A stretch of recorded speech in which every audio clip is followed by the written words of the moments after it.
यह वीडियो जरा गौर से सुनिएगा।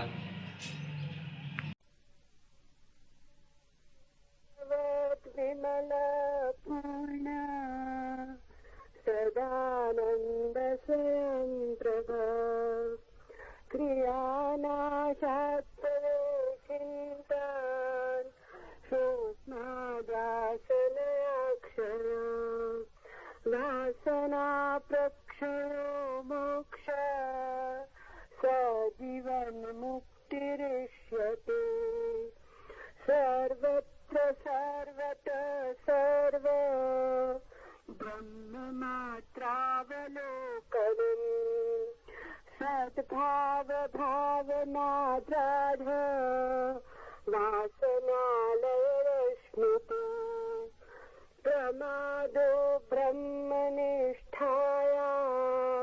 न कर्तव्य कदाचन प्रमादो मृत्युरित्यर्हो विद्यां ब्रह्मवादिनां यथा प्रकृष्टं शैवालं क्षणमात्रं न तिष्ठति आवृणोति तथा माया प्राज्ञवापापराङ्मुखम्।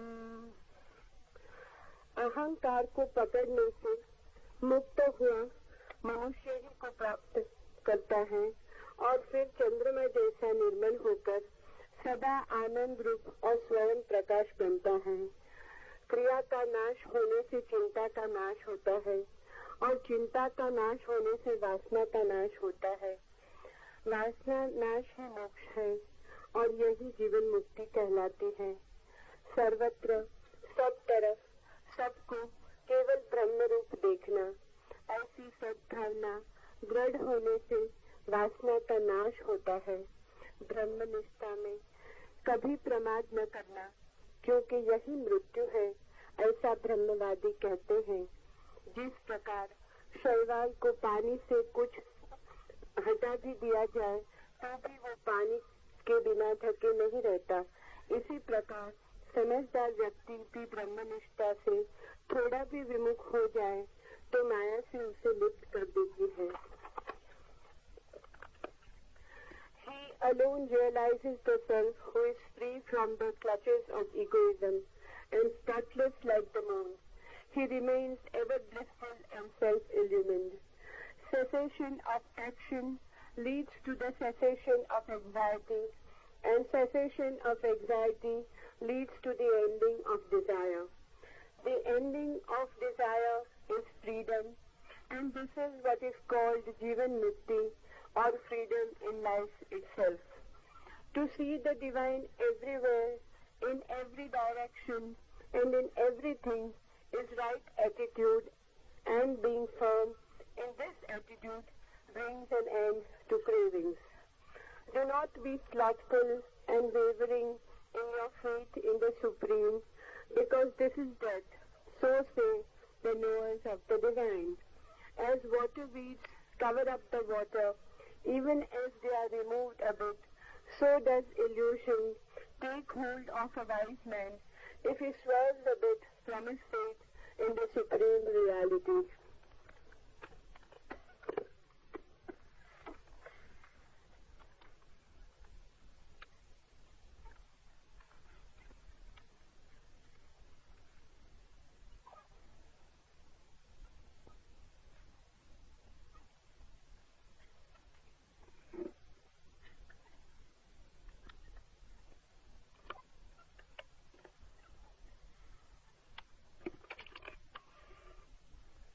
सूत्र में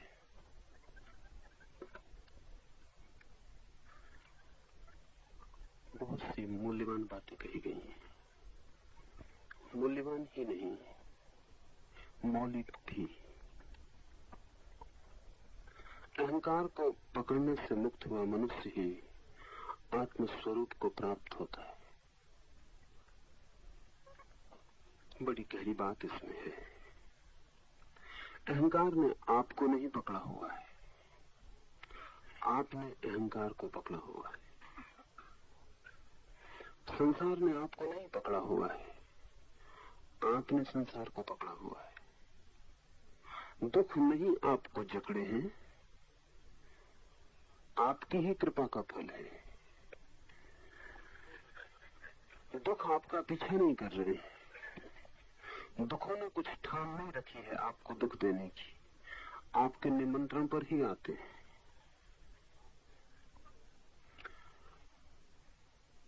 साधारणतः हम ऐसा सोचते नहीं। साधारण हम सोचते हैं क्यों है दुख, क्यों है ये संसार का कष्ट, क्यों है ये आवागमन, क्यों ये अहंकार सताता है, कैसे इससे छुटकारा हो। निरंतर हमारे मन में ये बात चलती, कैसे इससे छुटकारा हो। आप सबके मन में कभी न कभी ये प्रश्न उठता ही रहा होगा, अन्यथा यहाँ आना असंभव था। कैसे इससे छुटकारा हो। लेकिन ये सूत्र आपको बड़ा निराश करेगा, क्योंकि ये सूत्र कहता है छुटकारे का सवाल ही नहीं, क्योंकि अहंकार ने आपको पकड़ा नहीं, संसार ने आपको रोका नहीं, जन्मों ने आपको बुलाया नहीं, ये आपकी मर्जी है। इसलिए ये पूछना गलत है कि कैसे छुटकारा हो, यही पूछना उचित है कि किस भांति, किस तरकीब से हमने इस सब दुख उपद्रव को पकड़ रखा है। छुटकारे का सवाल ही नहीं उठाना चाहिए।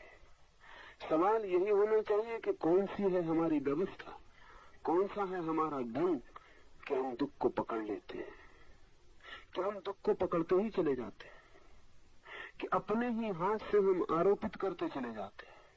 और नए संसार, और नए जन्म, और नए जीवन, वासना के नए नए विस्तार, नए आकाश हम कैसे निर्मित करते चले जाते हैं, इसे ही समझना जरूरी है। इसके बहुत अंतर्निहित अर्थ होंगे। इसका एक अर्थ तो ये होगा कि मोक्ष कोई ऐसी उपलब्धि नहीं है जो पाने को है। संसार जरूर खोने को है, लेकिन मोक्ष पाने को नहीं। अगर आप संसार को छोड़ने में राजी हो जाएं, तो मोक्ष पाया ही हुआ है। इसका यह अर्थ हुआ कि मुक्त तो आप हैं ही, बड़ी तरकीब से आप बंधन में पड़े। कभी अगर देखा हो, तोतों को पकड़ते हैं जंगलों में, रस्सी बांध देते हैं, तोता रस्सी पर बैठता है, वजन से उल्टा लटक जाता है, रस्सी घूम जाती। फिर तोता समझता है कि पकड़े गए। उल्टा लटका तोता समझता है कि पकड़े गए, बुरी तरह फंसे, पैर फंस गए, अब निकलना मुश्किल है। जोर से रस्सी को तोता ही पकड़े होता है, रस्सी बिल्कुल पकड़े नहीं होती। लेकिन तोता का मानना भी ठीक है कि जिस रस्सी ने उल्टा दिया, लटका दिया, जरूर पकड़े गए होंगे। वो लटका रहता है, वो हर तरह की कोशिश करता है कि सीधा हो जाऊं तो उड़ जाऊं, लेकिन सीधा वो हो नहीं सकता। सीधा होने का कोई उपाय नहीं। रस्सी पे वो सीधा नहीं बैठ सकता, रस्सी है पतली और तोता है बजनी। वो किसी भी कितने ही उपाय करे, बार बार चक्कर खा के नीचे लटक जाएगा। जितने उपाय करेगा उतना भरोसा मजबूत होता जाएगा कि अब छूटना मुश्किल। अगर वो चाहे तो उसी क्षण छोड़ के उड़ सकता है, लेकिन पहले वो सीधे होने की कोशिश करता। उल्टा ही अगर छोड़ दे तो अभी उड़ सकता है, क्योंकि रस्सी ने उसे पकड़ा नहीं। लेकिन तोता कभी उल्टा उड़ा नहीं है। जब भी उड़ा सीधा बैठा है तब उड़ा है। उड़ने की उसे एक ही तरकीब पता है कि पहले दो पैर पर सीधे बैठ जाओ, फिर उड़ जाओ। वो सोचता है कि उड़ने का कोई अनिवार्य संबंध दो पैर पर सीधे बैठने से। उल्टा लटका हुआ तोता कैसे समझे कि मैं भी उड़ सकता हूं अभी और यहीं, और कहीं भी मैं पकड़ा नहीं गया। लेकिन उल्टा लटके होने की वजह से ये भी उसे डर लगता है कि अगर छूट जाऊं तो जमीन पे गिरूं, हड्डी पसली चकनाचूर हो जाए, तो जोर से उस रस्सी को पकड़ता है। कितनी ही देर बाद उसको पकड़ने वाला आए, उसे पाएगा वही, वो वहीं लटका हुआ मिलेगा। करीब करीब आत्मा की चेतना की स्थिति ऐसी है। किसी ने भी आपको पकड़ा नहीं, किसको इसमें रस आएगा आपको पकड़ने में? और इस जगत को कोई उत्सुकता नहीं कि आपको पकड़े रखे। प्रयोजन भी क्या है? आपको पकड़ रखने से जगत को मिलता भी क्या है?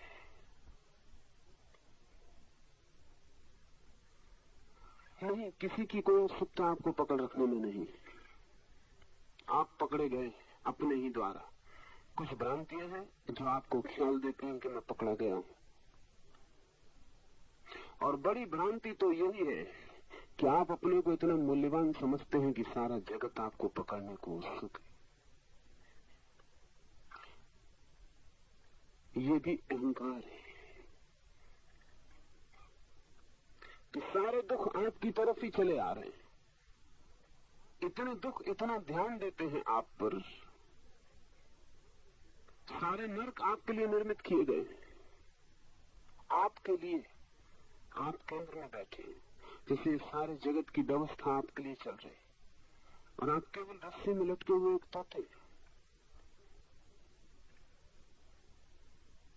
पर ये भ्रांति होने के ठीक वैसे ही कारण है जैसे तोते को हो जाते। आदमी का जैसे ही जन्म होता है, कई दुर्घटनाएं घट जाती, अनिवार्य है इसलिए घट जाती।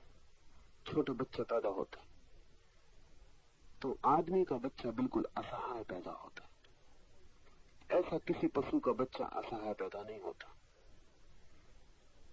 जानवरों के बच्चे पैदा होते हैं और पैदा होते ही दौड़ने लगते हैं। पशुओं के बच्चे, पक्षियों के बच्चे पैदा होते हैं, पैदा होते ही अपने भोजन की तलाश में निकल जाते हैं। आपका बच्चा पैदा होगा, 25 साल लगेंगे तब भोजन की तलाश पर निकल पाएगा। 25 साल। आदमी का बच्चा सबसे कमजोर है। बायोलॉजिस्ट कहते हैं कि कुछ भूल हो गई है।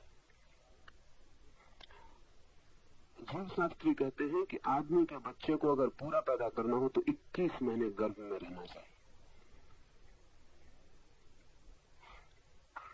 मगर आदमी की माता कमजोर है, 21 महीने बच्चे को गर्भ में रख नहीं सकती।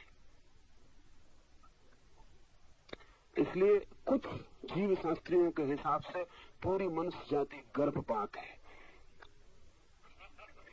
कोई बच्चा पूरा पैदा नहीं होता।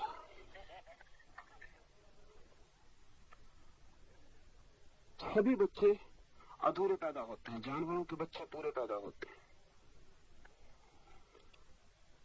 मगर ये सौभाग्य भी, दुर्भाग्य भी और सौभाग्य भी। इस जगत में किसी भी चीज का एक पहलू नहीं होता, हर चीज के दोहरे पहलू होते हैं। ये दुर्भाग्य है कि आदमी का बच्चा कमजोर है, और यही सौभाग्य है क्योंकि इसी कमजोरी के कारण आदमी सारे पशुओं से श्रेष्ठ हो गया। उसके कारण है गहरे, क्योंकि बच्चा आदमी का बिल्कुल ही कमजोर पैदा होता है, उसको बड़े सहारे की जरूरत होती, नहीं तो बच्चा बचेगा ही नहीं। उसी सहारे के लिए परिवार का जन्म हो गया, नहीं तो परिवार की कोई जरूरत नहीं है। पशुओं में परिवार नहीं है क्योंकि उसकी कोई आवश्यकता नहीं है। आदमी का बच्चा तो मर ही जाएगा बिना परिवार के, इसलिए माँ है, पिता है, परिवार की पवित्र संस्था है, वो सब के सब बच्चे की कमजोरी से पैदा हुई है। न केवल परिवार के आधार पर समाज और देश और सारी सभ्यता का जाल निर्मित हुआ। और चूंकि बच्चा असहाय पैदा होता है, उसके पास मूल वृत्तियां नहीं होती। सब जानवरों के बच्चे पैदा होते हैं, उनके पास बुद्धि होती है, पैदा होते ही उतनी बुद्धि होती है जितना से उनका जीवन चल जाएगा। आदमी के बच्चे के पास कोई बुद्धि नहीं होती, जीवन चलने का सवाल ही नहीं, वो सांस भी नहीं ले पाएगा। उसे हम वैसे ही छोड़ दें तो वो मरेगा, कोई उपाय उसके बचने का नहीं है। इसलिए इस बच्चे को शिक्षित करना पड़ता है। किसी जानवर के बच्चे को शिक्षा की कोई भी जरूरत नहीं, आदमी के बच्चे को सिखाना पड़ता है। वो खुद कुछ लेके आते ही नहीं, सब सिखाना पड़ता है। इसलिए कॉलेज है, यूनिवर्सिटी, ये आदमी की कमजोरी से पैदा हुई संस्थाएं। सारी शिक्षा में देनी पड़ती, सब सिखाना पड़ता है एक एक बात, तब भी कोई पक्का भरोसा नहीं कि बच्चा मान ही जाएगा और सीख ही लेगा, बड़ी चेष्टा करनी पड़ती है।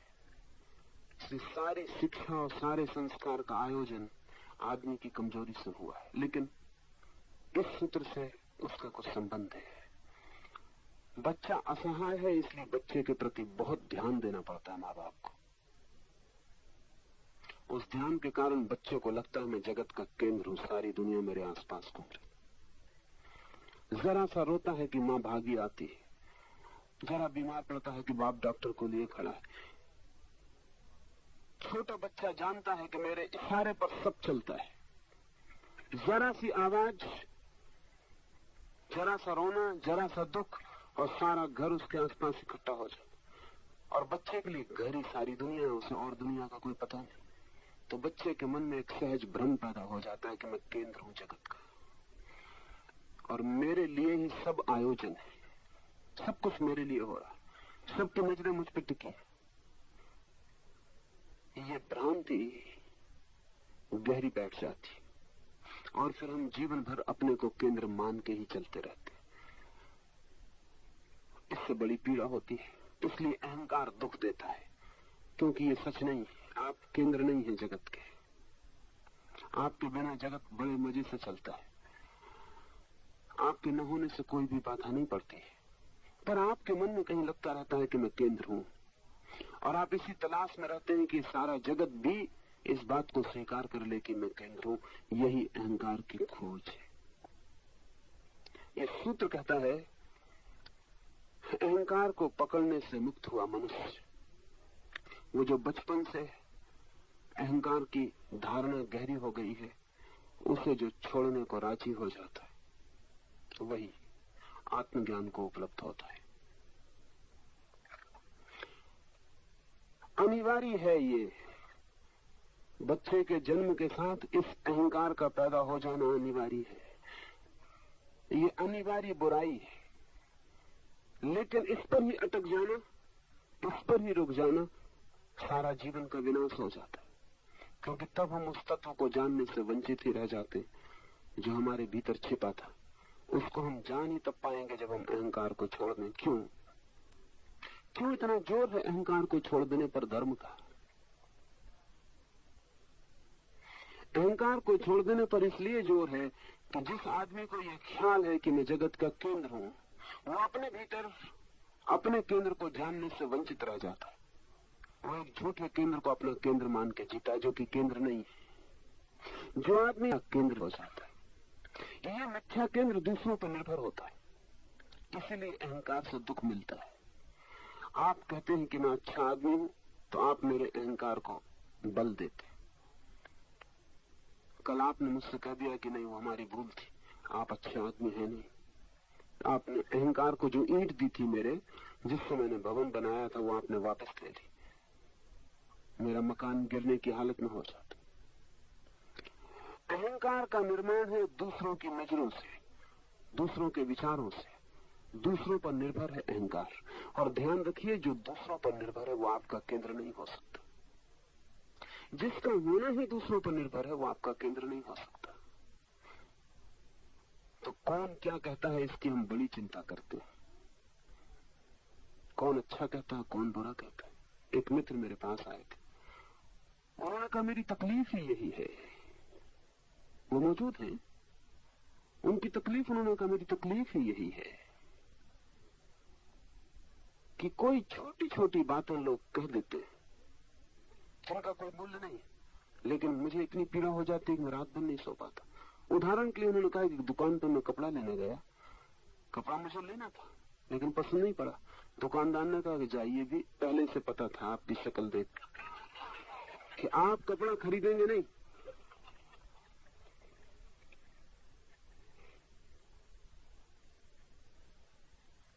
रात भर नींद नहीं आई कि इस आदमी ने ऐसा कहा क्यों। हमारा अहंकार दूसरों की बातों पर निर्भर है। चारों तरफ जो लोग हैं हमारे, वो हमें अहंकार देते हैं या छीनते हैं। इसलिए हम पूरे वक्त ख्याल रखते हैं कि हमारे बाबत कौन क्या कह रहा है, कौन क्या सोच रहा है। वही तो हमारी पूंजी है। दूसरों का मत, उसका ही संग्रह हमारी अस्मिता है। और निश्चित ही दूसरों के मत का क्या भरोसा है। दूसरों का मत दूसरों के हाथ में है। आज देते हैं कल न दें, आज अच्छा कहते हैं कल बुरा कहें। और उनके भी अपने प्रयोजन हैं। उस दुकानदार का भी अपना प्रयोजन। उसने अहंकार को चोट की। दोनों बातें हो सकती थी। ये भी हो सकता था कि ये सज्जन कपड़ा खरीद ही लेते, क्योंकि अपनी शक्ल को बचाने का सवाल था। और खरीद लेते तो बेहतर होता, कम से कम रात भर की चिंता बच जाती।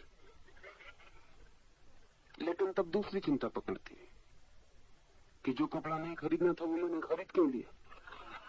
और आप सब ऐसे बहुत से कपड़े खरीद के बैठे हैं जो आपको नहीं खरीदने थे।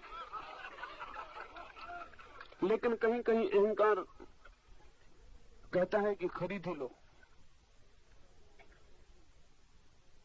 पश्चिम में दुकानों पर से पुरुष हटा लिए गए, स्त्रियां दुकानों पर बैठ गई सेल्समैन की जगह। सेल्समैन अब कहीं है नहीं, सेल्स वुमेन। अब सेल्समैन कहने का कोई अर्थ नहीं है। और समझदार लोगों ने सलाह दी, जब एक पुरुष जूता खरीदने आता है एक दुकान पर और एक स्त्री, सुंदर स्त्री, उसके पैर में जूता पहना देती है, बंद कर देती है और फिर मुस्कुरा के कहती है कि पैर बहुत सुंदर मालूम पड़ रहा है। अब वो जूता भीतर कितना ही काट रहा हो,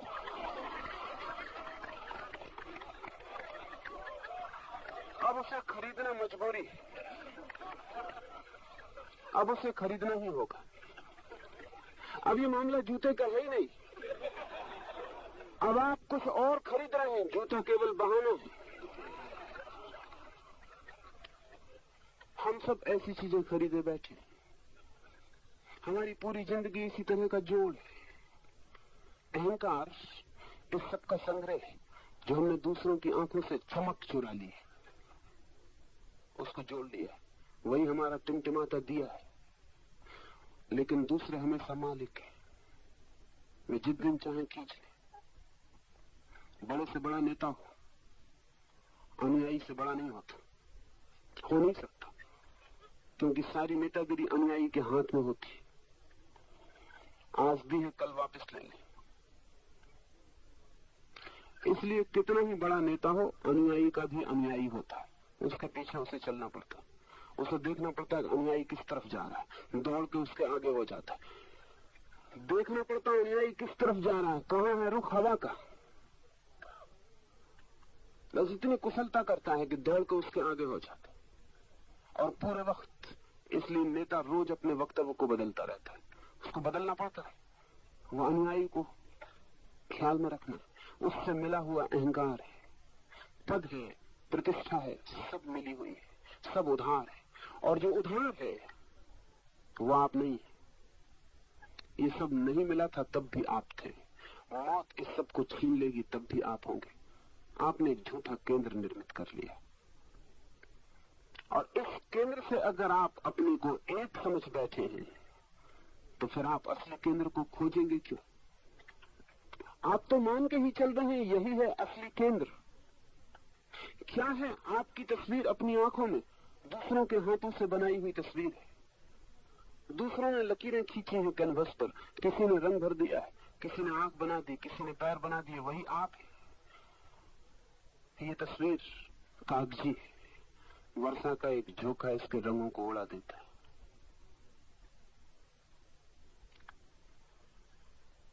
लेकिन जीवन की अनिवार्यता में से निकल आती है ये बात।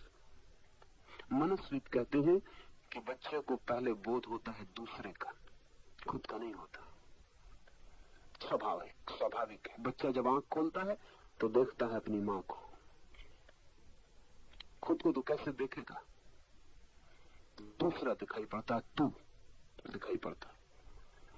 फिर धीरे धीरे उसकी पहचान बढ़ती, पिता दिखाई पड़ता है, भाई, बहन, परिवार दिखाई पड़ता है।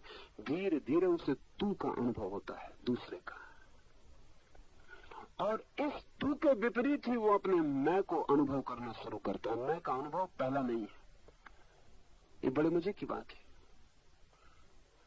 मैं पैदा होता हूं, लेकिन मेरा अनुभव पहले नहीं होता। मुझे दूसरों का अनुभव पहले होता है, स्वभाव था। जब दूसरों का अनुभव मुझे पहला होता है तो जिस मैं को मैं निर्मित करूंगा वो उन दूसरों के मत पर आधारित होगा। इसलिए मनस्विद कहते हैं कि अगर माँ का प्रेम मिला हो बेटे को, पिता का प्रेम मिला हो, घर का सम्मान मिला हो, तो उस बेटे की अकड़ दूसरे ढंग की होती। माँ का प्रेम न मिला हो, घर में कोई सम्मान न मिला हो, तो उस बेटे में एक दीनता पैदा हो जाती। क्योंकि जिनसे मैं का पहला बोध मिला, अगर उन्होंने खुशी जाहिर न की हो और आनंद जाहिर न किया हो, तो वो मैं सदा के लिए गरीब, दीन, दुखी हो जाता। भोजन ही नहीं मिला उसे।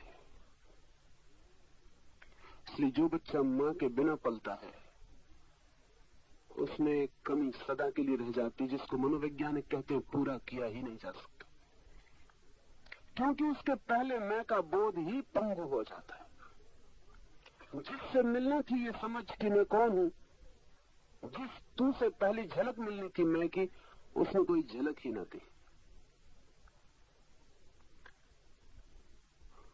उसने कोई गौरव, सम्मान, आदर, प्रेम कुछ भी न दिया, कोई गरिमा न दी। माँ अगर नाच न उठी हो बच्चे के जन्म से, अगर माँ आह्लादित न उठी हो, अगर उसका रोआ रोआ प्रसन्न न हो उठा हो, तो इस बच्चे का मैं जो है वो सदा के लिए लंगड़ा लूला रह जाएगा। बड़ी तकलीफ होगी, उसे बैसाखियां लगानी पड़ेंगी, बड़ी कठिनाई आएगी। दूसरों से मिलता है हमें मैं का पहला अनुभव, और दूसरों से ही मिलता चला जाता है। धीरे धीरे सर्टिफिकेट, मत, लोगों के विचार, समाज में प्रतिष्ठा, मान, उसको हम इकट्ठा कर लेते और इसी केंद्र पर हम लटके रह जाते। केंद्र इसके भीतर छिपा है हमारा। तो पहले नहीं हो सकता, मैं पहले हूं, चाहे उसका पता हमें बाद में चलता हो। बच्चा पैदा होता है तो अपने मैं को, अपनी आत्मा को लेकर पैदा होता है, लेकिन वो केंद्र छिपा रह जाता है और एक नया केंद्र निर्मित हो जाता है। फिर इस केंद्र को हम पकड़ते इसलिए है कि हम दूसरा कोई केंद्र जानते भी नहीं, और इसे छोड़ दें तो अधर में लटक जाएं, और इसका ख्याल ना करें तो बिखर जाएं। डर लगता है कि कहीं सब अस्त व्यस्त न हो जाए, अराजक न हो जाए, इसलिए इसे जोर से पकड़े रहते हैं। वो जो तोता रस्सी को पकड़े हैं इसी डर से कि अगर छोड़ दूं तो गिर पड़ूं, हड्डी पसली चकनाचूर हो जाए।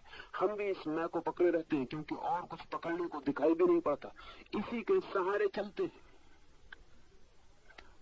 और जोर से पकड़े रहते हैं कि कहीं छूट न जाए। फिर इससे दुख मिलता है क्योंकि ये वास्तविक केंद्र नहीं है। ये हमारी हालत ऐसी है कि हम एक खजाना लेके पैदा हुए हों और फिर एक झूठे गड्ढे को, जो खजाना नहीं हमने खजाना समझ रखा हो, फिर उसी को खोदते चले जाते हैं और उसमें से कभी कोई संपत्ति न मिलती हो। जो हमारा केंद्र है वो तो सम्राट है, जो हमारी आत्मा है वो तो आनंद है, वो तो एक खजाना है। लेकिन ये जो मैं है ये बिल्कुल उधार गड्ढा है, इसमें हम कितने ही खोदें कोई खजाना हमें कभी मिलने वाला नहीं। इसको खोद खोद के हम अपने स्वभाव तक कभी पहुंच नहीं सकते। इसलिए सूत्र कहता है, अहंकार को पकड़ने से मुक्त हुआ मनुष्य ही आत्म स्वरूप को प्राप्त करता है। तो क्या करें, क्या करें? गुरजीएफ एक बहुत अद्भुत फकीर हुआ। उसकी दादी मरण शैया पर पड़ी थी और गुरजीएफ ने अपनी दादी से पूछा कि तेरे जीवन के अनुभव और निष्कर्षों से अगर कोई बात मुझे देने योग्य हो, मेरी कोई पात्रता हो तो मुझे दे दे। बड़ी अजीब बात उसकी बूढ़ी दादी ने दी। उसकी बूढ़ी दादी ने कहा, एक बात का अगर तू ख्याल रख सके जीवन भर कि जैसा दूसरे करते हो वैसा कभी मत करना। कोई भी काम जैसा दूसरे करते हो वैसा कभी मत करना। सदा कोशिश करना कुछ अन्यथा करने की। गुरुजीएफ ने तो इसके ऊपर बाद में एक पूरा का पूरा फलसफा, एक पूरा दर्शन खड़ा किया और उसने एक नियम बनाया, द लॉ ऑफ अदरवाइज। हमेशा और ढंग से करना।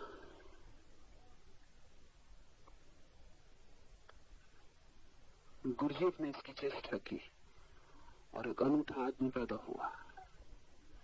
क्योंकि जैसा दूसरे करते हो वैसा मत करना।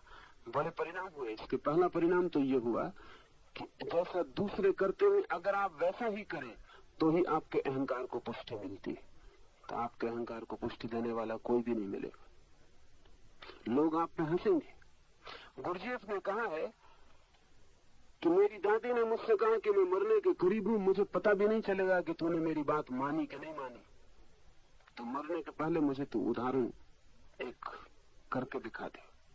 पास ही पड़ा था एक सेव, उसकी बूढ़ी दादी ने उसे दिया और कहा इसे खा के बता, लेकिन याद रख जैसा दूसरा करते हैं वैसा मत करना। बड़ी मुश्किल में पड़ गया होगा वो बच्चा, क्या करे। लेकिन बच्चे इन्वेंटिव होते हैं, काफी आविष्कारक होते हैं। अगर माँ बाप उनके आविष्कार की बिल्कुल हत्या न कर दें तो इस दुनिया में बहुत आविष्कारक लोग हों। लेकिन आविष्कार खतरा मालूम पड़ता है क्योंकि नया कुछ उपद्रव लाता है। गुरुजीएफ ने पहले कान से लगा के उस सेव को सुना।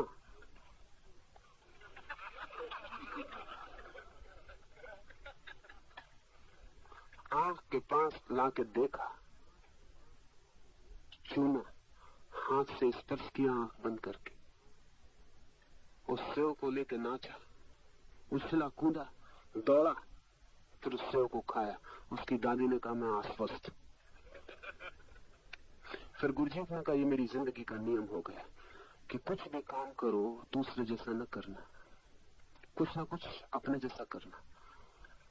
लोग उस पर हंसते थे, लोग कहते पागल है, लोग कहते हैं किस तरह का आदमी, ये क्या कर रहा है, सेव को कान से सुन रहा है। गुरुजीएफ ने कहा कि मुझे पता भी नहीं था, लेकिन इसका एक परिणाम हुआ कि मुझे दूसरों की चिंता न रही। दूसरे क्या कहते हैं, दूसरों का क्या मंतव्य है, दूसरे मेरे संबंध में क्या धारणा बनाते हैं, ये बात ही छूट गई। मैं अकेला ही हो गया, मैं निपट अकेला हो गया इस पूरी पृथ्वी पर। और गुरुजीएफ ने लिखा है इस कारण मुझे वो मुसीबत कभी नहीं झेलनी पड़ी जो सभी को झेलनी पड़ती। एक झूठा केंद्र मेरा निर्मित ही नहीं हुआ और मुझे अहंकार मिटाने के लिए कभी कोई चेष्टा नहीं करनी पड़ी, वो बना ही नहीं। क्या करे, दूसरों का ख्याल छोड़ दे।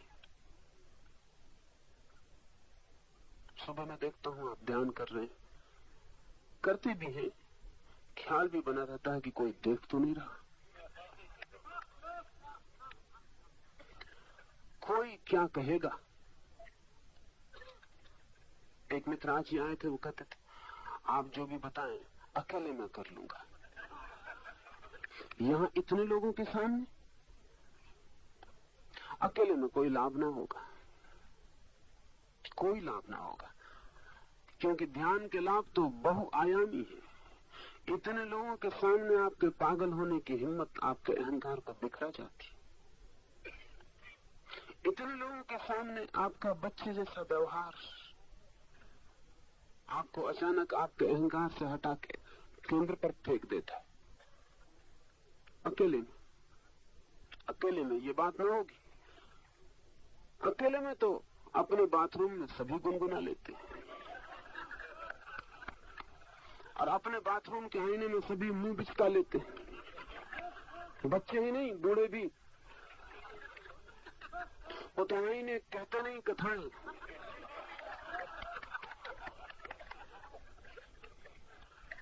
मगर उसका कोई परिणाम नहीं, उससे कोई हल नहीं, उससे कोई भी हल नहीं। दूसरे की चिंता छोड़ दें, दूसरे के मत का विचार छोड़ दें और दूसरे का ध्यान मुझे मिले, इसको धीरे धीरे छीन करते जाएं। ये भोजन है अहंकार का। दूसरे का ध्यान मुझे मिले, दूसरे का ध्यान भोजन है, उससे अहंकार परिपुष्ट होता है। इसलिए जितने लोग आपको ज्यादा ध्यान दे, उतना रस मालूम पड़े, उतना लगे कि मैं कुछ हूं। अगर कोई ध्यान न दे, आप एक घर में हो और कोई आपको देखे भी नहीं। गुरुजी प्रयोग कर रहा था अपने शिष्यों को लेकर। उसने 30 शिष्यों को एक भवन में रखा हुआ था और उनसे कहा था तुम इस तरह रहना यहां कि बाकी 29 यहां नहीं। न तो बोलना, न किसी तरह का इशारा करना, न किसी तरह की मुद्रा बनाना जिससे कि कोई संवाद हो सके। अगर तुम किसी के पास से गुजरो तो यही ध्यान रख के गुजरना कि यहां कोई भी नहीं है, अकेला हूं। जान के अजान में कोई भी ऐसी बात मत करना जिससे तुम्हारे द्वारा पता चले कि दूसरा मौजूद है। गुरुजीएफ ने कहा कि अगर तुम्हारा पैर किसी के पैर पे पड़ जाए तो माफी मत मांगना, क्योंकि वहां कोई है नहीं। अगर अंगारा भी तुम्हारे हाथ से किसी के ऊपर छूट जाए तो तुम ये मत कहना भूल हो गई, आंख से भी मत बताना भूल हो गई, वहां कोई है ही नहीं। इन 30 लोगों को 3 महीने तक गुरुजीएफ ने कहा कि तुम ऐसे रहो। 27 लोग भाग गए, 3 लोग बचे, लेकिन वे 3 लोग दूसरे आदमी हो गए। क्या इसका उपयोग क्या है? इसका उपयोग क्या है, इसे थोड़ा समझें। ये सवाल नहीं है महत्वपूर्ण। ये तो बहुत आसान है कि हम दूसरे की तरफ ध्यान न दें और उसको लात लग जाए तो हम माफी न मांगे। ये तो बहुत आसान है, इसमें क्या अड़चन? ये तो हम चाहते ही।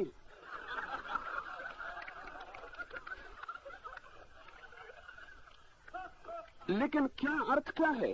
ध्यान रखना, इसमें अर्थ गहरा है और छिपा है। गुरुजीएफ ने कहा कि तुम ध्यान ही मत देना कि कोई दूसरा है, लेकिन तब एक बात समझ लेना कि दूसरे भी ध्यान नहीं देंगे कि तुम हो। वही है मूल। तुम ध्यान न दोगे दूसरों को, तुम एक हो। दूसरे तुम्हें ध्यान न देंगे, वे 29 है। 29 लोगों का ध्यान तुम्हें 3 महीने तक नहीं मिलेगा। बिल्कुल पारस्परिक है लेन देन।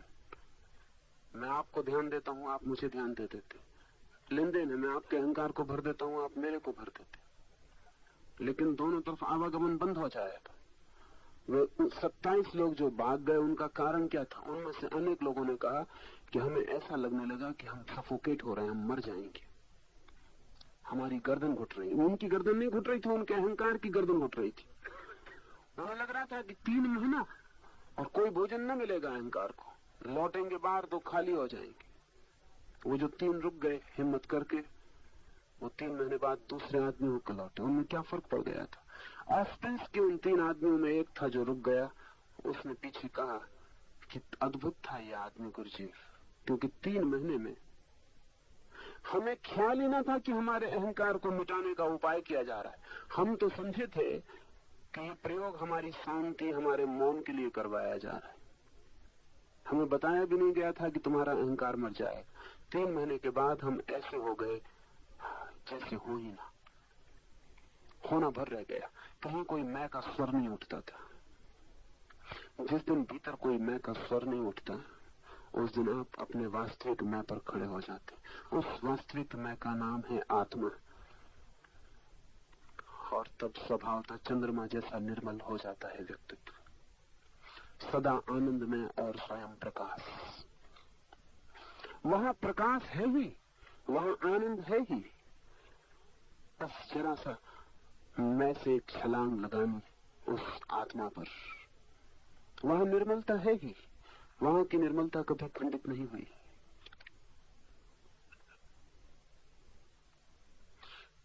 दूसरा महत्वपूर्ण सूत्र, वो भी बहुत अद्भुत और मौलिक। शब्द कभी कभी छिपा लेते और दिखाई नहीं पड़ता, और शब्द परिचित होते हैं, इसलिए शब्दों के भीतर उतरना मुश्किल हो जाता है। ये शब्द सब आपने सुने होंगे, इनमें कोई अपरिचित नहीं। लेकिन इनका संयोजन बिल्कुल अपरिचित है। क्रिया का नाश होने से चिंता का नाश होता है,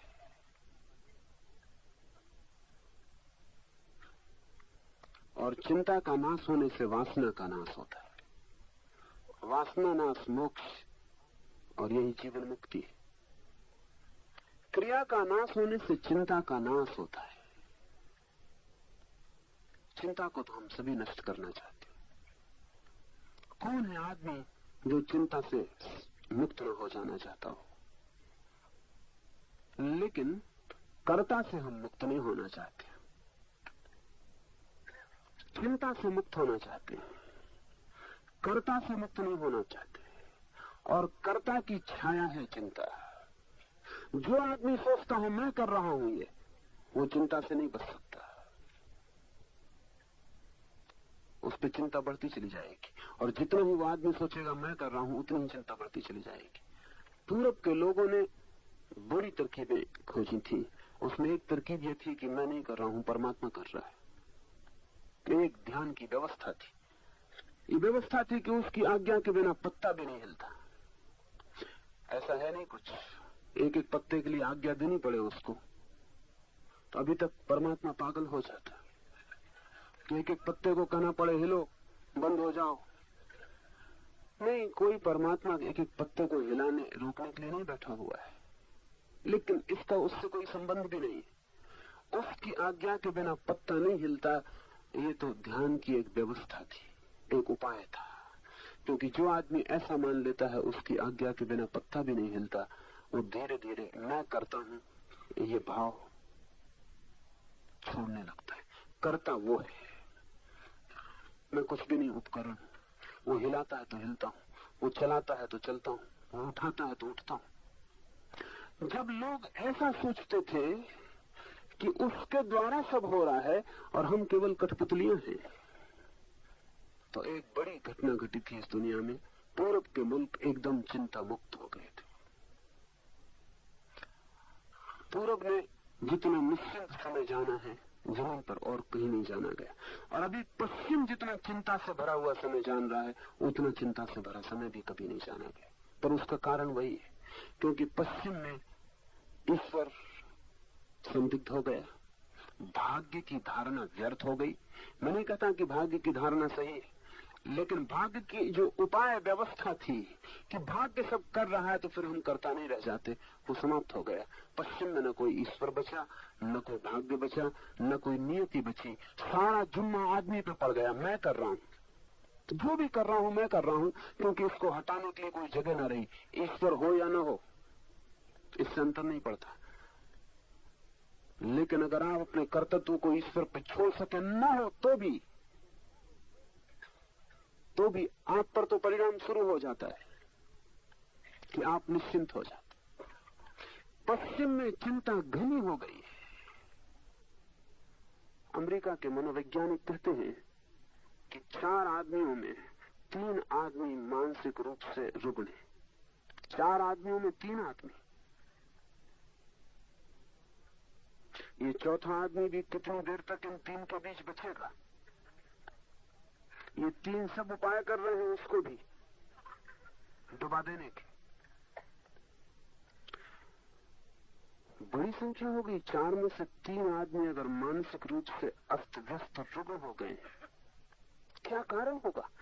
पूरब में इतने पागल कभी पैदा नहीं किए, पश्चिम ने इतने पागल पैदा किए। पश्चिम में पागलपन बढ़ता जाता है और धीरे धीरे स्वीकृत होता जाता है।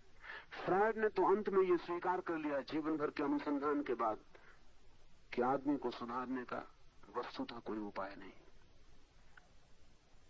आदमी थोड़ा ना बहुत पागल रहेगा ही। असमर्थता स्वीकार कर ली, और फ्रायड स्वीकार करे असमर्थता तो बड़ी कीमत की है, क्योंकि ये आदमी 50 साल जिंदगी के आदमी के मन के अनुसंधान में ही लगाया है, गहरी से गहरी खोज की है। उसका कहना है कोई उपाय नहीं है कि आदमी बिल्कुल स्वस्थ किया जा सके, पर फ्रायड को पता नहीं कि स्वस्थ आदमी जमीन पर रहे, स्वस्थ समाज भी रहे, पर उन समाजों की धारणाएं दूसरी थी। उसमें बड़ी से बड़ी गहरी धारणा थी ये कि कर्ता मैं नहीं हूं, इसका उन्होंने उपाय कर लिया था। कर्ता परमात्मा है, भाग्य है, विधि है, नियति है, कोई और है, मैं हूं केवल एक उपकरण मात्र, एक पत्ते की तरह हिलाता है हिलता हूं, नहीं हिलाता नहीं हिलता हूं, जिताता है जीत जाता हूं, हराता है हार जाता हूं, मेरा कुछ भी नहीं। इसके दोहरे परिणाम हुए। एक परिणाम तो ये हुआ कि जब मैं करता नहीं हूं तो चिंता के पैदा होने का कोई कारण नहीं उठता, हार भी स्वीकृत हो जाती है, जीत भी स्वीकृत हो जाती। तो जीत भी मेरी नहीं है तो जीत से भी अहंकार निर्मित नहीं होता, और हार भी मेरी नहीं है तो रात की नींद भी नष्ट नहीं होती, चिंता भी नहीं पकड़ती, मन में व्यथा भी नहीं आती। और भी बड़े मजे की बात है, कोई दूसरा आदमी जीत जाए तो ईर्ष्या भी नहीं पकड़ती, क्योंकि वो आदमी जीत गया, इससे कुछ बड़ा नहीं हो गया है, परमात्मा की मर्जी। उस आदमी का बड़प्पन नहीं है कुछ कि जीत गया और हम हार गए तो हम कुछ छोटे हैं, परमात्मा की मर्जी। एक बड़ी शांत मानसिक अवस्था पैदा हो सकती है अगर कर्ता का भाव छूट जाए। जरूरी नहीं है कि आप परमात्मा को माने तो ही छूटे। बुद्ध ने बिना परमात्मा को माने छोड़ दिया, थोड़ा कठिन है। महावीर ने बिना परमात्मा को माने छोड़ दिया, थोड़ा कठिन है। अगर बिना परमात्मा को माने छोड़ना हो तो फिर आपको साक्षी भाव को गहरा करना पड़े। सिर्फ देखने वाले रह जाएं, जो भी हो रहा है देखने वाले रह जाएं। हार हो तो देखें कि मैं देख रहा हूं हार हो गई, और जीत हो तो देखें कि देख रहा हूं कि जीत हो गई। ना तो मैं हारता हूं और ना मैं जीतता हूं, मैं केवल देखता हूं। सुबह आती है तो देख लेता हूं सुबह आ गई, सांझ होती है तो देख लेता हूं सांझ हो गई, रात का अंधेरा गिरता है तो मान लेता हूं कि अंधेरा गिर गया, सूरज निकलता है प्रकाश हो जाता है तो जान लेता हूं कि प्रकाश हो गया। मैं अपनी ही जगह देखने वाला बना रहता हूं, चाहे रात हो और चाहे दिन, चाहे सुख हो चाहे दुख, चाहे हार चाहे जीत। तब फिर साक्षी में कोई ठहर जाए तो कर्ता विलीन हो जाता है, क्रिया आपकी नहीं रह जाती। क्रिया के केंद्र आप नहीं रह जाते, आप दृष्टि दर्शन ज्ञान के केंद्र हो जाते। क्रिया आसपास प्रकृति में होती रहती है। महावीर कहते हैं पेट को भूख लगती है, मैं देखता हूं।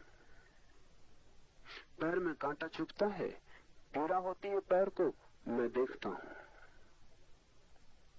शरीर रुग्ण होता है, बीमारी आती है, मैं देखता हूं। मरते वक्त भी महावीर देखते रहेंगे कि शरीर मर रहा है। आप नहीं देख पाएंगे कि शरीर मर रहा है, आपको लगेगा मैं मर रहा हूं। जीवन भर का अभ्यास, जब सब क्रियाएं आपने की तो मौत भी आपको ही करनी पड़ेगी। जब सभी कुछ आपने किया तो फिर मृत्यु आप किस पर छोड़ेंगे? जिसने जीवन को छोड़ दिया वो मृत्यु को भी छोड़ देता है, और जो जीवन को देखता रहा कि मैं साक्षी हूं, वो मृत्यु को भी देख लेता है कि मैं साक्षी हूं। क्रिया का नाश हो जाए अर्थात कर्ता खो जाए तो चिंता का नाश हो जाता है। इससे भी गहरी बात दूसरी है, और चिंता का नाश होने से वासना का नाश होता है। ये सूत्र लगता है कि जैसे कुछ भूल हो गई। निरंतर शास्त्रों में कहा है वासना का नाश हो तो चिंता का नाश होता है, और यही आपने सुना भी होगा कि अगर वासना न रहे तो चिंता नहीं रह जाती। ये सूत्र बिल्कुल उल्टी बात कह रहा है। ये सूत्र कहता है चिंता का नाश हो जाए तो वासना का नाश होता है, क्रिया का नाश हो तो चिंता का नाश होता है, और चिंता का नाश हो तो वासना का नाश होता है। क्यों? कभी आपने ख्याल किया कि जब आप ज्यादा चिंतित होते हैं तो ज्यादा वासनाग्रस्त होते हैं? जब मन में ज्यादा परेशानी होती है तो काम वासना ज्यादा पकड़ती, क्योंकि मन की परेशानी भी काम वासना के साथ बाहर निकल जाती है, हल्का हो जाता है। जब चित्त क्रोध में होता है तब भी काम वासना ज्यादा पकड़ती है। चित्त प्रफुल्लित हो, आनंदित हो, काम वासना कम पकड़ेगी। अगर चित्त बिल्कुल आनंद में रहे, काम वासना पकड़ेगी ही नहीं। इसके कारण है जब चित्त में कोई भी चीज तनाव की एक सीमा के बाहर पहुंच जाती है तो जो काम केंद्र है वो सेफ्टी वाल्व की तरह काम करता है। वो है ही सेफ्टी वॉल्व। जब आपकी चिंता बहुत हो जाती है, उसको सहना मुश्किल हो जाता है, और इतनी शक्ति आप में दौड़ने लगती है कि उतनी शक्ति आपको बेचैन करने लगती है, तो शरीर उस शक्ति को बाहर फेंकने का उपाय खोज लेता है। काम केंद्र सेफ्टी वॉल्व है। तो जहां भी शक्ति का काम करना हो वहां सेफ्टी वॉल्व लगाने पड़ते हैं। प्रकृति ने भी लगाया हुआ है। अगर आप स्टोव गर्म कर रहे हैं तो उसमें भी इंतजाम करना पड़ता है कि अगर आप ज्यादा हवा भर दें तो कहीं सेफ्टी वाल्व होना चाहिए जो निकल जाए। घर में बिजली आप लगाते हैं तो फ्यूज लगाने,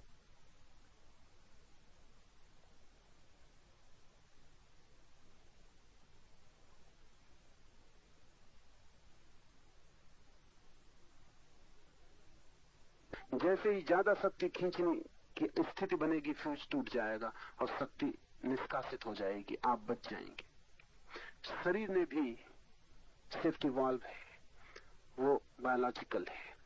सेक्स सेंटर काम केंद्र सेफ्टी वाल्व है। जब भी आपके भीतर ज्यादा शक्ति भर जाती है और बेचैनी बढ़ जाती है और चिंता पकड़ लेती है और भीतर द्वंद चलने लगता है, तब जरूरत है या तो आप साक्षी हो जाएं तो ये सब उपद्रव शांत हो जाए, और या फिर ये सारा उपद्रव, दूसरा उपाय है कि आपकी शक्ति शरीर के बाहर चली जाए, आप कमजोर हो जाएं, तो उस कमजोरी में ये उपद्रव शांत हो जाए। क्योंकि उपद्रव के लिए शक्ति चाहिए, इसलिए अक्सर ये होता है कमजोर आदमी भले आदमी होते हैं। उसका मतलब ये नहीं कि वो भले होते हैं, उसका कुल मतलब इतना होता है कि बुरा करने के लिए जितनी शक्ति चाहिए वो उनके पास नहीं। कभी ख्याल किया आपने कि मोटे आदमी सदा प्रसन्न मालूम होते हैं और आमतौर से मिलनसार होते हैं और आमतौर से झगड़ेलू नहीं होते। क्यों?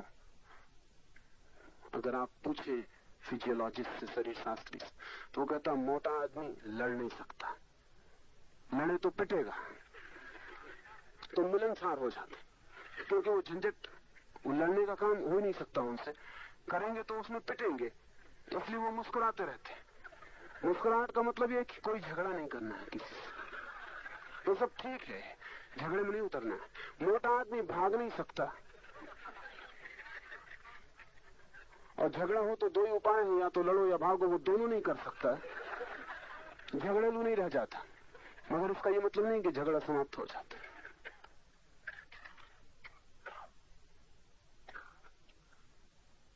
आदमी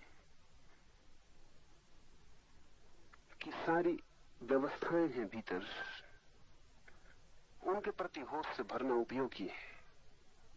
तो जब भी आप चिंता से भरते हैं, दुख से, पीड़ा से, तो आपके चित्त में वासना का उदय होगा। या तो साक्षी बन जाइए। अगर साक्षी बन जाएंगे तो जो शक्ति आपकी चिंता में उलझ रही है वो शक्ति चिंता से मुक्त हो जाएगी और उसी शक्ति के सहारे आप ऊपर की यात्रा पर निकल जाएंगे। अगर आप साक्षी नहीं हो सकते तो जो शक्ति आपको बेचैन किए दे रही, तूफान झंझावात कर दिया है, वो फिर सेफ्टी वॉल्व से, वासना के केंद्र से बाहर निष्कासित हो जाएगी।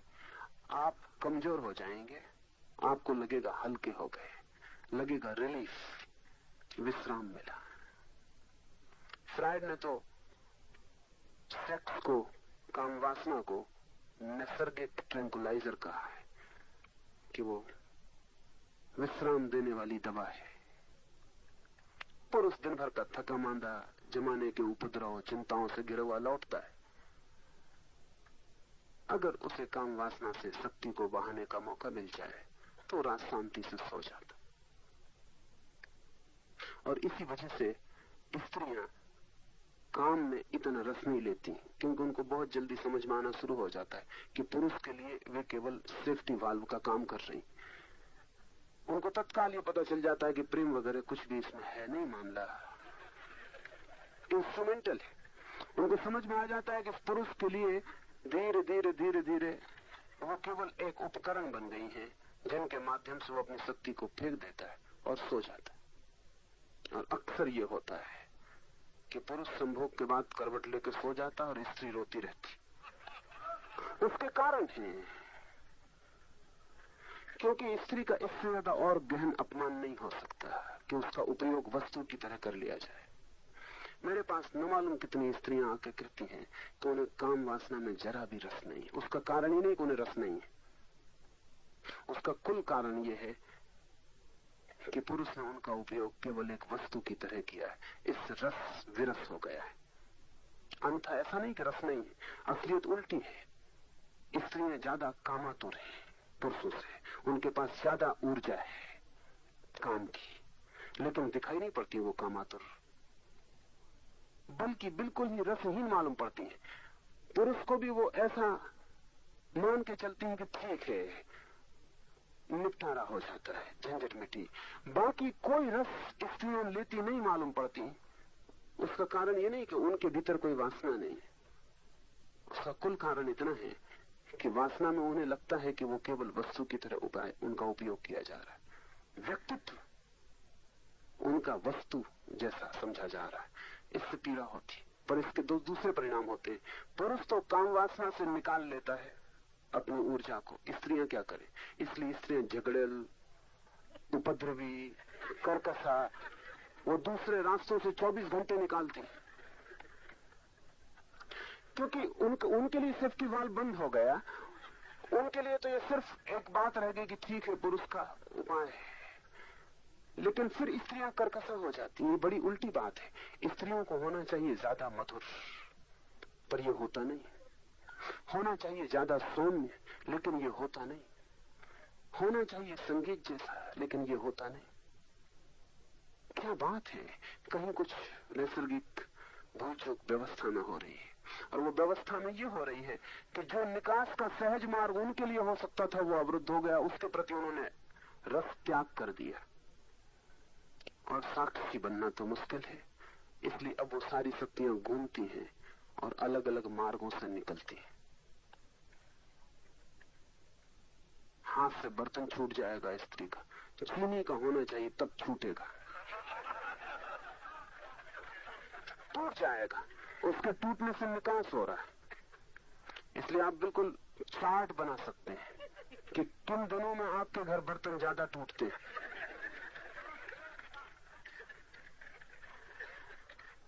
और आप अनिवार्य रूप से ये पाएंगे कि जब भी स्त्री की ऊर्जा निष्कासित नहीं हो पाती, तब वे टूटेंगे। तब 25 उपाय से स्त्री अपने क्रोध से, अपने तनाव से अपनी शक्ति को बाहर फेंकना चाहेगी। जब चिंता होती है चित्त पर भारी, तो चित्त वासना की तरफ दौड़ता है। इसलिए सूत्र कहता है चिंता के नाश होने से वासना का नाश होता है। ये सूत्र बहुत अनूठा है और ये बहुत प्राचीन है, और मनुष्य तो अब इसका पता लगा पा रहे हैं। अगर आप निश्चिंत हो जाएं तो वासना क्षीण हो जाएगी। अगर आप बिल्कुल निश्चिंत हो जाएं तो वासना की तरफ चित्त दौड़ेगा ही नहीं, क्योंकि वासना केवल एक अनिवार्यता है। जब आपके भीतर सीमा के बाहर तूफान उठ जाता है, उस तूफान को निष्कासित करने का। अगर उतना तूफान उठता ही नहीं है तो वासना क्षीण हो जाती, लेकिन ऊर्जा क्षीण नहीं हो जाती। वासना क्षीण हो जाती, ऊर्जा तो इकट्ठी होती चली जाती। और हर चीज एक सीमा के बाद रूपांतरित होती है। जैसे हम गर्म करें पानी को तो 100 डिग्री पर भाप बन जाता है। 100 डिग्री गर्मी जब इकट्ठी होती है तो पानी भाप बन जाता है। जब आपका वीर्य, आपकी ऊर्जा, आपकी शक्ति एक सीमा तक भीतर इकट्ठी हो जाती है और कोई तूफान नहीं उठता और उसको फेंकने की व्यर्थ कोई जरूरत नहीं आती, तो अचानक एक 100 डिग्री का पॉइंट है, एक बिंदु है जहां आपकी ऊर्जा जब इकट्ठी हो जाती है, तब अचानक वही ऊर्जा जो नीचे बहती थी ऊपर की तरफ बहने लगती है। ख्याल किया आपने, पानी नीचे की तरफ बहता है, भाप ऊपर की तरफ उठती है। 100 डिग्री पर जो नीचे की तरफ बहना जिसका स्वभाव था पानी, वो अचानक उत्तप्त होकर भाप बन जाता, ऊपर की तरफ उठने लगता, बादलों की तरफ जाने लगता। आपके भीतर भी यही घटना घटती है। एक जगह है, एक बिंदु है, एक इवेपोरेटिंग पॉइंट जहां वाष्पीकरण होता है। वहां जब ऊर्जा इकट्ठी हो जाती, अचानक आप पाते हैं जो नीचे जाता था वही व्यक्तित्व, वही ऊपर जाने लगा। जो बाहर की तरफ दौड़ता था वही भीतर की तरफ दौड़ने लगा। कल तक जो पाप था वही पुण्य हो गया, और कल तक जिसे समझा था शत्रु, उससे बड़ा कोई मित्र नहीं है। ये अनुभव में आता है।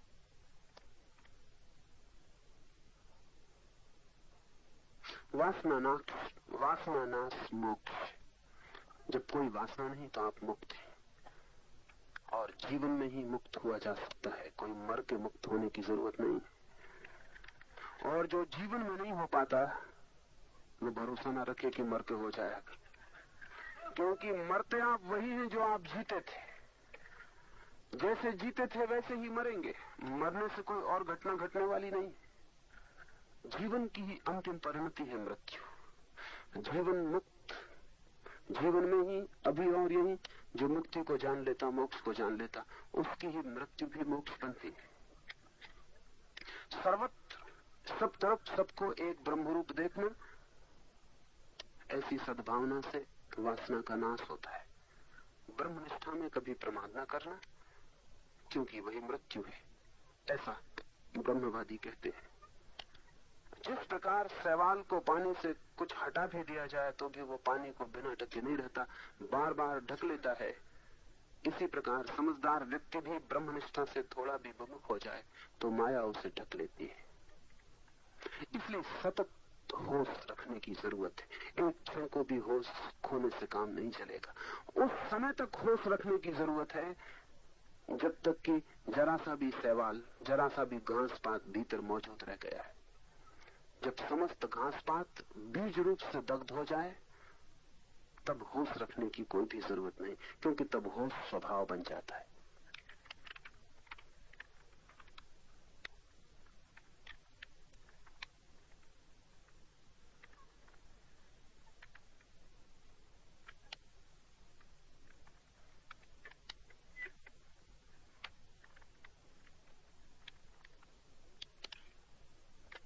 The ending of desire is freedom.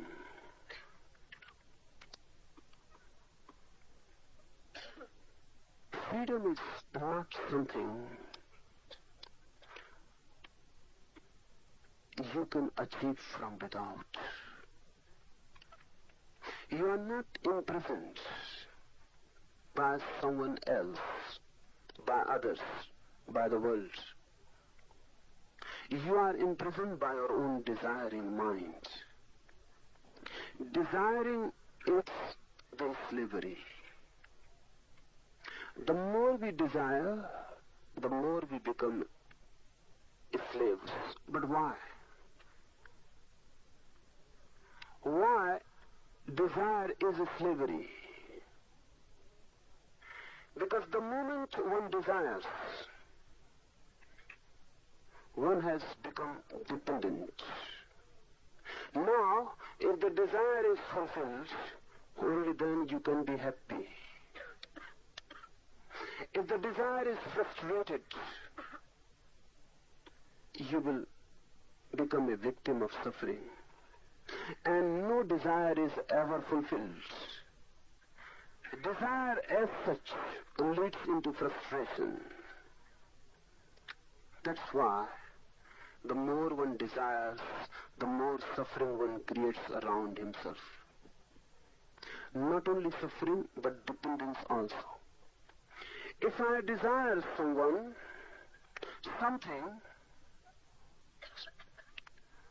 now my attention, my being, everything depends on that. If I get, it is okay. If I cannot get, now I am always secondary. The primary thing has become the object of my desire. This primariness of the object of desire creates dependence. And we are all dependent. And there are so many masters, so many desires. We live in a flux of desires. Every desire creates dependence. This is what is meant by spiritual slavery. And Eastern mind particularly has been searching freedom through religion, not heaven, not happiness, not bliss, but freedom. The search of religion is for freedom. And the freedom means freedom from desire. If I am in a state of mind where no desire arises, where I can say, I am desireless, then slavery becomes impossible. Then for the first time I am in myself, rooted, centered in myself. I am not moving. Desire is movement. Then for the first time I am here and now, in the present, because desire is future. Then for the first time I become existential, because desire is postponement. You desire, and you can desire only if you desire for the future. Desire needs time. Desire needs space to move. Someday the fulfillment will be, but it can never be here and now. So you cannot desire in the present. Really, future is created by desire. It is not part of time. Future is not time. Time is always the present. We go on dividing time into three categories: past, future, present. That division is false, existentially false. Future is desire and past is memory. Time is always present.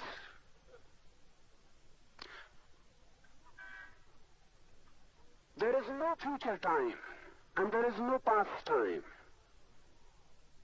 Time is always now. Past means memories and future means desires. You need future to move. And when you move into the future, you miss the present. And missing the present is missing everything. Missing the present, you miss existence. Missing the present, you miss your being. Take it from another direction. Desire is becoming. It is to become something. A wants to become B. The poor man wants to become a rich man. The ugly face wants to become a beautiful face. The stupid mind wants to be intelligent. Desire is from A to B, from here to there. It is goal-oriented. Somewhere in the future, the fulfillment will be. But now, there can be only discontent. Now, there can be only frustration. Now, there can be only suffering. But you can deceive yourself. You can forget this suffering by moving into desire, by moving away from it. By moving into the future, you can forget the present. So desire is really a drug. Desire is alcoholic. Desire is like any intoxicant. It makes you to postpone. It helps you. It creates the situation in which you can forget the situation, that which is, and can concentrate somewhere into some heaven, into some fulfillment in the future life. Desire moves in the form of becoming, and your existence is in the form of being. You are. Desire means something that will be. That which is already here and now in me is my being, and that which I will be somewhere in the future is my becoming. There is a tension between being and becoming. And then anguish is created, anxiety. Basically, psychologically, anxiety is just the tension between being and becoming, between that which is and that which is desired. That which is desired is not, and that which is, you never desire it. You cannot desire it. It is here and now. You can move into it immediately. Desire creates becoming. Becoming becomes your slavery. You go on missing yourself. You go on missing your being. And that being is Sat Chit Anand. That being is existence, consciousness, bliss. Be desireless, and you will attain everything that can be attained. But how to be desireless? How to go beyond desire? It creates a vicious circle. When we ask how to go beyond desire, we are creating a new desire to go beyond. You cannot create a desire against desire. That's not possible, because the second desire will be as much desire as the first. So what to do? Understand desire. Analyze desire. Penetrate desire and see how suffering is created, how slavery is created, how you create your own hell out of your own desires. Dig deep into desiring. Don't ask how to go beyond. Rather ask how to go more in within the desire to know and to understand. If you can understand that your suffering is created by your desire, that very understanding will become your transcendence. Because no one asks for suffering, but everyone desires, and suffering comes through desire. No one wants to be dependent in a slavery, but everyone desires, and a slavery comes through desire. If you go deep in desire, then you will become aware of the whole of desiring mind, what it is. It is suffering, it is dependence, it is hell. But don't believe me, because by believing me, by believing the Upanishad, you will be escaping your own effort to understand. Believers are always deceivers. They go on deceiving themselves.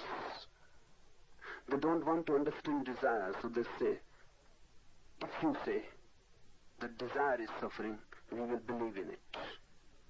But belief will not be of any help. You can believe in it, but you will go on desiring. Belief will not destroy your desiring. You will have to understand. And no one else can understand for you. It is like death. I cannot die for you. You will have to die to know it.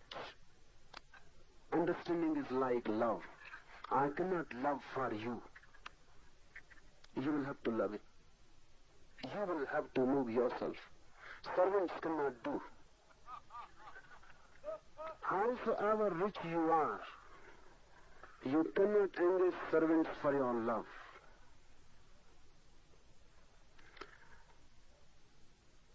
love, death, understanding, freedom. These are the deepest possibilities of human being. They cannot be transferred to anyone. So don't believe that desire is suffering. Try to know. Try to understand your own desire. And if you understand your own desire, you will see that suffering follows as a shadow. And if you want that suffering should go, then desire must go. But when I say desire must go, I don't mean that you have to force it to go. I mean you have to understand it. The moment you understand your desire and the hell that is hidden in it, you have transcended it. You have gone beyond it. The ending of desire is freedom. And this is what is also called Jivan Mukti, or freedom in life itself. And remember this, don't wait for death to come and to make you free. Death will not help you. Unless you become free in life, death is not going to help. But there are many who go on postponing. Someone was asking me that why you give sannyas to young people. Sannyas is for old men. Sannyas is not for old men. I don't mean that if you are old, don't take sannyas.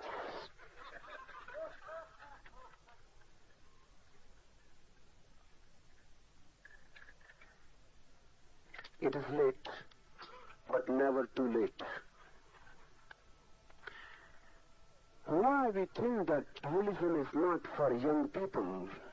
Because we think religion is something related with death, something with old age, when one becomes impotent, when one becomes powerless, when one cannot move in desire, then it is good to be desireless.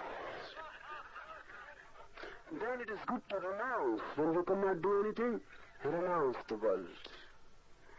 But remember well, when the world has renounced you, you cannot renounce it. That's a deception. While you are young, full of desire, that is the right moment to understand desire. Because when desire is young, when desire is powerful, you can understand it in a very clear perspective. When desire has become dull, muddled, muddied, dead, you cannot understand it. When desire is fresh, understand it. This is the moment. And a fresh desire understood releases much energy, and that energy becomes freedom. When desire is already dead, you are not freed from it. Desire is alive. That is the right moment, because desire is filled with energy. If you understand it and desire disappears, the energy will remain there. Desire will disappear, but the energy will be left behind. That energy can become a medium to go beyond. Without energy, no inner movement is possible. Desire is wasting your energy in downward movement. When desire disappears through understanding, energy remains, and energy goes on accumulating. You become a reservoir. And when you are a reservoir of energy, you can move. Now inwards. It would be better to say, you need not move really, the energy itself begins to move. Because energy is movement, energy needs movement. If it is not moving downward, it will move upwards. energy will move. Energy cannot be static. Energy means dynamism. Energy is dynamic. Energy needs movement. If there is no desire, then energy cannot move downwards. Desire is the downward movement. Then energy cannot move outward. Desire is the outward movement for something which is there in the future, for something which is out, for something which you don't have. So energy moves outwards. When there is no desire and you have energy, the energy itself begins to move inward and upwards, and you are carried by that energy to newer realms, to a transformed being. Do it in life. Do it while you are young.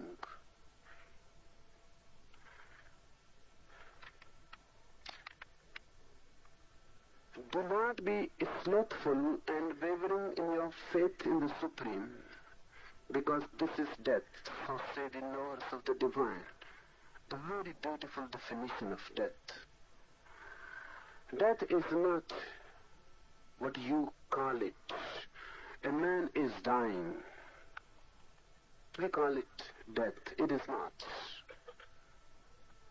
Really, while you are living, if you are living without the divine around you and within you, if you are living without the divine, that life is death. We are all dead in a way. Because a life which is not deeply rooted in the divine will be rooted in the body. Body is death. Body is matter, already dead, and we are rooted in the body. Be rooted in the divine source which is less. Be rooted into the divine which is life eternal. Only then you never die. Rooted in the body, you will die again and again. Every moment you are dying. Our so-called life is nothing but a long death. From the moment of birth, we go on dying and dying and dying, and then we reach death.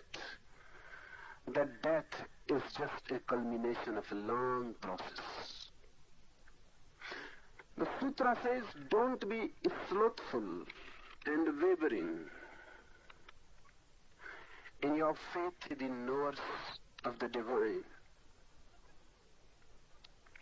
But how to be rooted and how to attain the faith? Remember, faith is not belief. This one moment more, this one point more to be understood. Faith is not belief. Belief is always borrowed. Someone else gives it to you. Faith is inner search. You yourself attain it. Belief can be given by the tradition. Faith cannot be given. Belief can be given by the scriptures. Faith cannot be given. Belief can be given by the parents, culture, society, education. Faith cannot be given. Faith you have to discover. It is a deep hidden treasure, deep hidden in yourself. You have to uncover it. How to uncover it? How to attain to faith in the divine, and how to be rooted in the eternal source of life? There is only one way, and that is to take a jump from body consciousness to divine consciousness. In meditation we are doing that, trying to take a jump from body consciousness to divine consciousness. Just now we will be doing a deep meditation. Remain for a few moments more sitting. This is a jump from the body. This process, I must tell you what this process does mean. You are staring at me.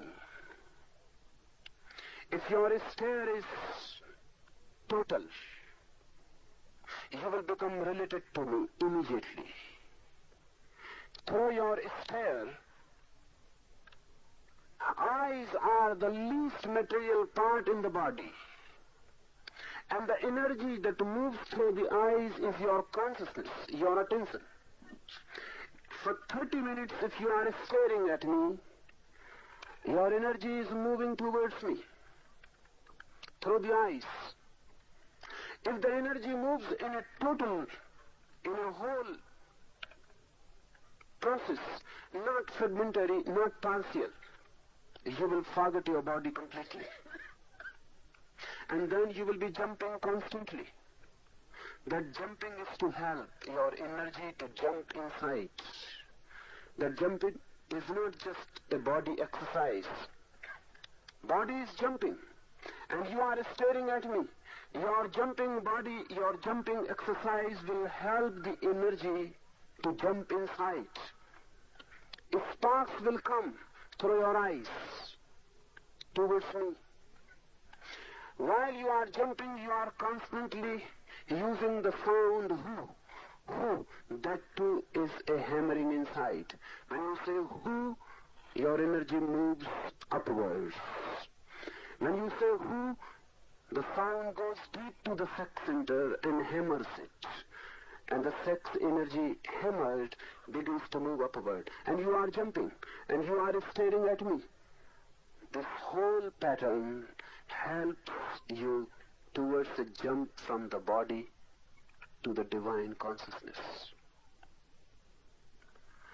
Now, get ready.